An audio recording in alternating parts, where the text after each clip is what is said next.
السلام علیکم. ہم اردو کی ایک کتاب جلیبیاں کی کمپلیٹ ویڈیو سیریز بنا رہے ہیں جو کہ ایک بہت اچھی کتاب ہے.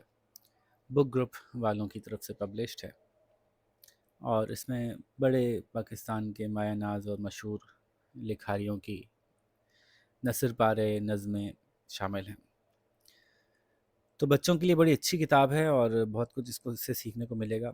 اور اس کی ورک بک بھی موجود ہے اور اس ورک بک کے ذریعے سے بچے کافی اچھی پریکٹس کر پا رہے ہیں. خاص طور پہ او لیولز کی طرف جانے والے بچوں کے لیے بڑی اچھی کتاب ہے.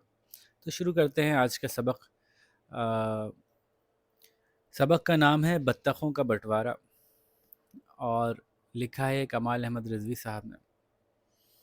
غالباً یہ وہی کمال احمد رضوی ہیں جو کہ پی ٹی وی پاکستان ٹیلی ویژن کے ایک مشہور اداکار بھی رہے ہیں اور وہاں پہ مختلف چیزیں لکھتے بھی رہے ہیں. ایک دفعہ کا ذکر ہے کہ ایک گاؤں میں غریب آدمی رہتا تھا جو بہت سمجھدار اور عقل مند تھا. اس کے گھر میں صرف اس کی بیوی تھی. یہ دونوں میاں بیوی اتنے غریب اور مفلس تھے کہ کئی کئی روز تک فاقہ ہوتا رہتا. گھر کی تمام چیزیں ایک ایک کر کے بک گئیں. آخر میں ایک بطخ رہ گئی. جب بھوک نے انہیں بہت زیادہ ستایا تو اس شخص نے اللہ کا نام لے کر بطخ کو ذبح کر دیا اور اپنی بیوی کے حوالے کرتے ہوئے کہا، لو بھلی مانس، اسے پکا لو. بھلی مانس یا بھلے مانس؟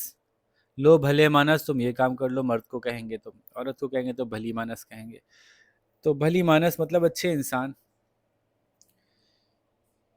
ٹھیک ہے، تو اچھا انسان، بھلی مانس، اچھی عورت، اسے پکا لو. بیوی کہنے لگی، نہ گھر میں آٹا ہے جس سے روٹی پکاؤں، نہ نمک مرچ مسالہ ہے کہ جس سے بطخ پکا لوں.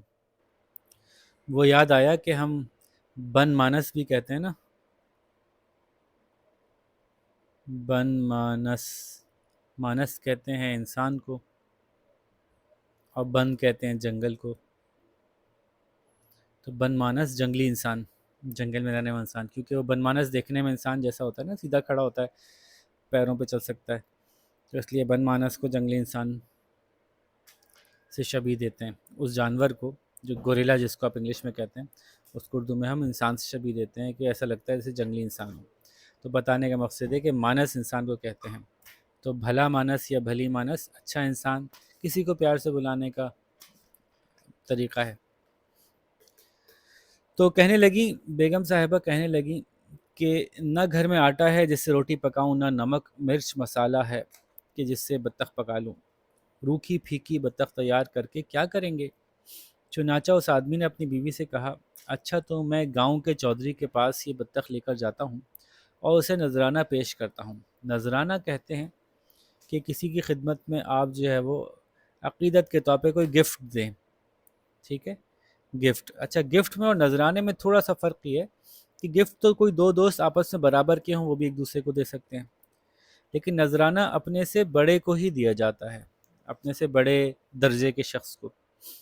شاید وہ کچھ روپے دے دے، کیونکہ جب کوئی بڑی عمر کا، بڑے درجے کا، بڑے پیسوں والا بڑا آدمی کوئی اس کو کوئی چھوٹا آدمی کوئی گفٹ دیتا ہے تو اس کے شایان شان یہ ہوتا ہے کہ وہ بھی ریٹرن میں اس سے بڑھ کے کوئی گفٹ دے دے. تو یہ خیال ان کو بھی آیا کہ بھئی ہو سکتا ہے کہ وہ بھی واپسی میں کچھ دے دے. وہ آدمی بطخ لے کر سیدھا گاؤں کے چودھری کے گھر پہنچا. چودھری کون ہوتے ہیں؟ چودھری جو وہاں کی زمینوں کے مالک ہوتے ہیں، زیادہ تر زمینیں انہی کی ہوتی ہیں. اس نے دروازہ کھٹکھٹایا. چودھری گھر سے باہر نکلا تو اس نے بطخ دیتے ہوئے کہا، چودھری جی، یہ میرے پاس صرف یہی ایک آخری سہارا تھا، سو وہ آپ کی نظر کرنے لایا ہوں. نظر کرنا، کسی کو سونپ دینا، کسی کی خاطر کسی کو کوئی چیز دے دینا. جیسے کہ قربانی کا اس میں ذریعہ بھی ہوتا ہے، مطلب قربانی کا بھی ایک پہلو ہوتا ہے اس میں.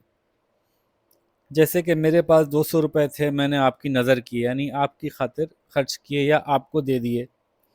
اور اس میں قربانی کا بھی ایک پہلو ہے کہ میں نے اپنے پاس جو 200 کا میں کچھ بھی اور بھی کر سکتا تھا، میں نے وہ نہیں کیا بلکہ آپ کی خاطر خرچ کیے، آپ کے نام. ٹھیک ہے، اسی سے لفظ ہمارے یہاں نظر نیاز نکلا ہے. تو انہوں نے لیکن ساتھ میں یہ بتا دیا کہ مطلب چودھری صاحب یہ نہ سمجھیں کہ صرف میں ایسی گفٹ دینے آیا ہوں، یہ میرا آخری سہارا تھا. یہ بتا دیا انہوں نے کہ اب مطلب چودھری صاحب کو ایک طرح سے ایک وارن کر دیا کہ بھائی سوچ لیں، اب میں اس کے بعد میرے پاس کچھ نہیں ہے تو اب آپ کیا کر سکتے ہیں. چودھری اسے گھر کے اندر لے گیا، پھر اپنی بیوی بچوں کو آواز دے کر بلایا اور ان کے سامنے اس شخص سے کہنے لگا، تم خود ہی یہ بطخ ہم لوگوں میں بانٹ دو، مگر خیال رہے ہر ایک کو ٹھیک ٹھیک حصہ ملے. اب وہ بطخ کیسے بانٹے؟ چودھری کی ایک بیوی تھی، 2 لڑکے تھے اور 2 لڑکیاں تھیں، یعنی کل ملا کر وہ 6 تھے. اس آدمی نے چاقو لیا اور سب سے پہلے بطخ کا سر کاٹا اور اسے چودھری کے حوالے کر کے کہنے لگا، آپ چونکہ اس خاندان کے سرپرست ہیں، ہیڈ ہیں، اس لیے سر آپ کا حصہ. اس کے بعد اس نے بطخ کی ناک کاٹی، ناک یعنی چونچ، اور چودھرائن، چودھری کا کی جو فیمینن ہوتی ہے، مؤنث ہوتی ہے، وہ چودھرائن ہوتی ہے. چودھرائن کے حوالے کرتے ہوئے بولا، آپ اس گھر کی مالکہ ہیں، اس لیے آپ کو مرد کی ناک کی حفاظت کرنی چاہیے، لہذا یہ آپ کی ہوئی. مرد کی ناک کی حفاظت کرنے کا کیا مطلب ہوتا ہے؟ ہمارے یہاں اردو محاورے میں کسی کی ناک کہتے ہیں اس کی عزت کو. تو جیسے ناک کٹ گئی مطلب عزت خراب ہو گئی. جب سے میرا بیٹا میٹرک کے امتحان میں فیل ہوا، میری تو ناک ہی کٹ گئی، یعنی میری عزت خراب ہو گئی، دنیا میں میرا نام خراب ہو گیا. تو ناک جو ہے وہ محاورتاً عزت کو بھی کہتے ہیں. تو چونکہ گھر کی مالکن آپ ہیں تو گھر کی ساری عزت کا خیال کا. اب گھر کی عزت کیسے کیسے ہو سکتی ہے؟ کہ گھر کے لوگ اچھے لباس پہنا کریں، گھر میں صفائی ستھرائی رہے، جو آئے وہ دیکھ کے کہے کہ واہ بھائی یہ تو کسی بڑے اچھے آدمی کا گھر معلوم ہوتا ہے. تو گھر کے پورے رہن سہن، طریقے، طور اطوار یہ ان کے حوالے ہیں.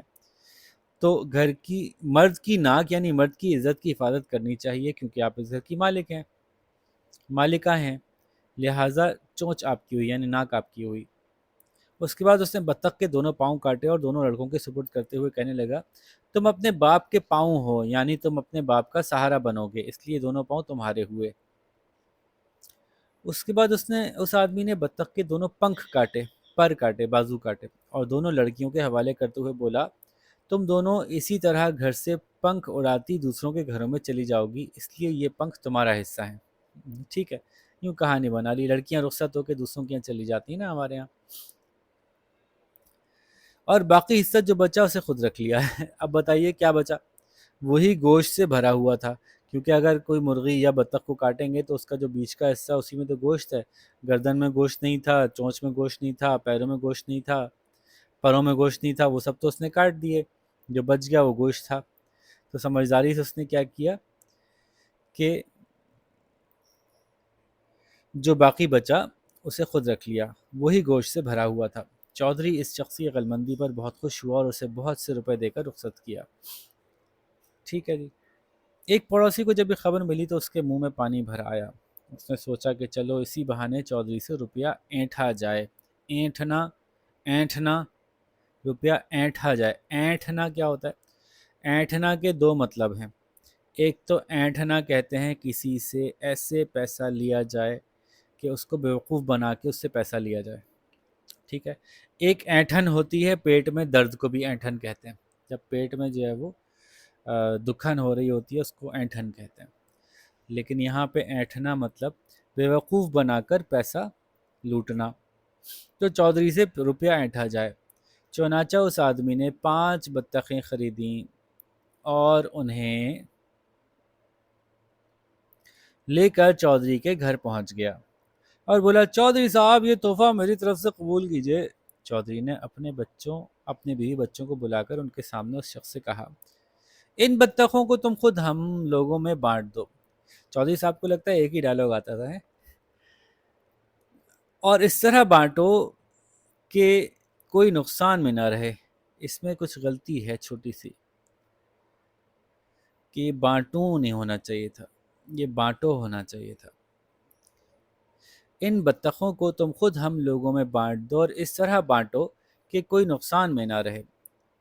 اس شخص نے بہت دیر تک سوچا اور غور کیا، لیکن اس کی سمجھ میں کچھ نہ آیا کہ بھلا 6 افراد میں 5 بطخوں کو کس طرح بانٹا جائے کہ کوئی بھی نقصان میں نہ رہے۔ اسے غصہ بھی آیا کہ وہ 6 بطخیں کیوں نہ لایا، مگر اب کیا ہو سکتا تھا؟ آخر جب اس سے کچھ نہ بن پڑا تو چودھری نے پہلے شخص کو بلوا بھیجا، یعنی پہلے شخص کو بلوایا۔ جب وہ شخص آیا تو چودھری نے اس سے کہا، ان بطخوں کو ہم 6 آدمیوں میں بانٹ دو۔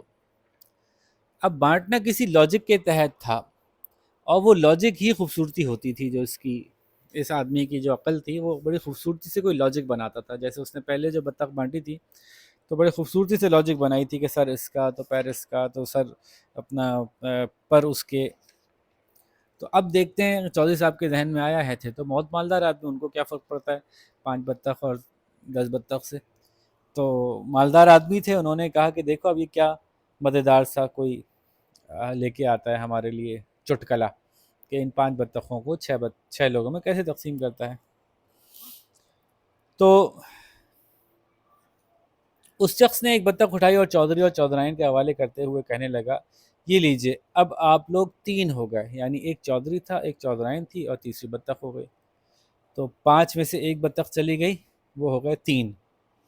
ایک بطخ اٹھائی اور دونوں لڑکوں کے حوالے کر کے کہا، تم بھی 3 ہو گئے۔ اب 5 میں سے کتنی رہ گئیں؟ 3 بطخیں اس کے پاس رہ گئیں، 2 تقسیم ہو گئیں۔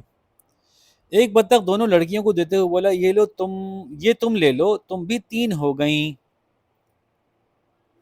اور 2 بطخیں جو بچیں اور 2 بطخیں خود رکھ کر بولا، لو ہم بھی 3 ہو گئے۔ بڑی زبردست لاجک تھی بھائی، واقعی اس میں بھی ایک لاجیکل بات ہے کہ چلو بھائی سب کو 3 کر دیتے ہیں، اور آخر میں لاجک ہے بھی ایسی کہ خود ہی فائدے میں رہے۔